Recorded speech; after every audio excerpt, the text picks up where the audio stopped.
Minnesota's state budget is managed through a wide variety of funds. This combination of state and federal funds could be thought of as separate checkbooks. Within each is an amount of money that, together, provides for the operation of state government. Of all funds, the state general fund is by far the largest and most important. Minnesota's budget actually consists of about 36 major funds, the largest of which is the general fund. And just as it sounds, the general fund is general. It's flexible. It's the largest, most flexible resource in the state budget, and in the most recently enacted budget, it makes up about 54% of the overall budget. The general fund stands apart from the others because it is flexible. Lawmakers and the governor have the ability to move dollars to different areas as needs arise.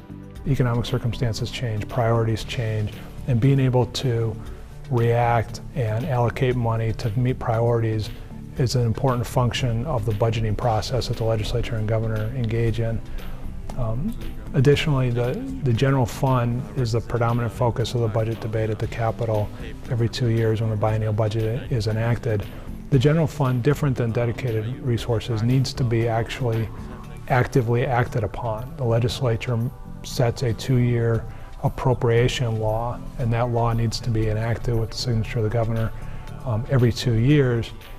So it needs more direct hands-on involvement in the legislature through the appropriations process. The general fund is considered a non-dedicated fund.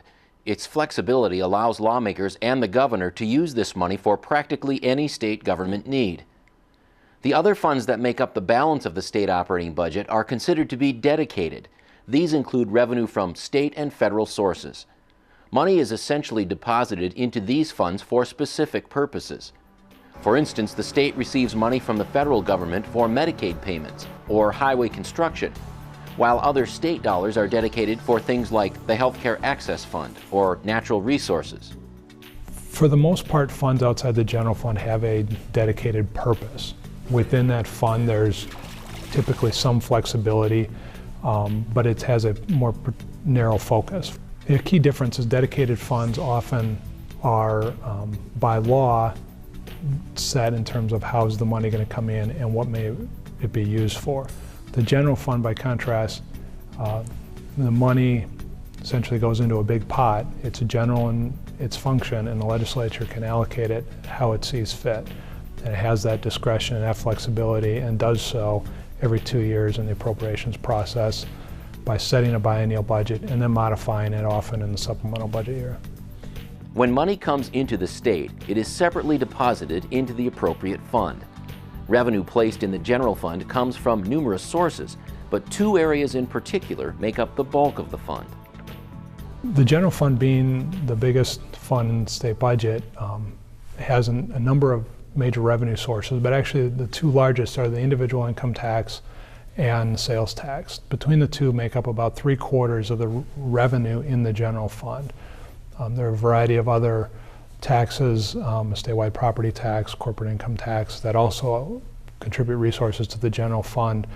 But over a long period of time, about 3/4 of the general fund has come from those 2 revenue sources. Once money is deposited into the general fund, it is distributed to many areas of the state budget, a majority of which is concentrated in 2 specific areas.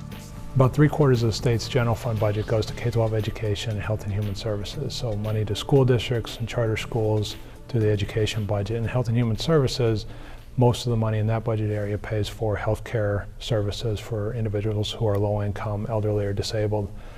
Beyond that, a wide array of government services, the higher education systems in Minnesota, local units of government.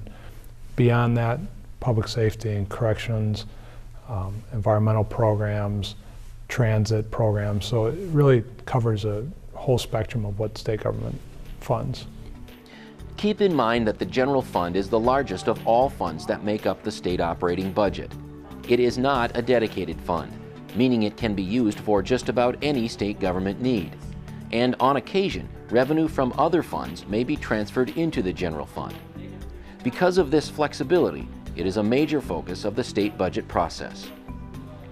Trying to meet the priorities of the state through this flexible resource is really what a lot of the budget debate at the Capitol is about. The fact that there are many competing priorities is what often makes balancing the general fund difficult, aside from the fact that the major revenue sources in the general fund can be very sensitive to the economy. If the economy does well, general fund revenues tend to do well. If the economy is doing poorly, general fund revenues tend to suffer and create shortfalls in the general fund. For a more detailed description of the general fund and other state budget information, follow these links.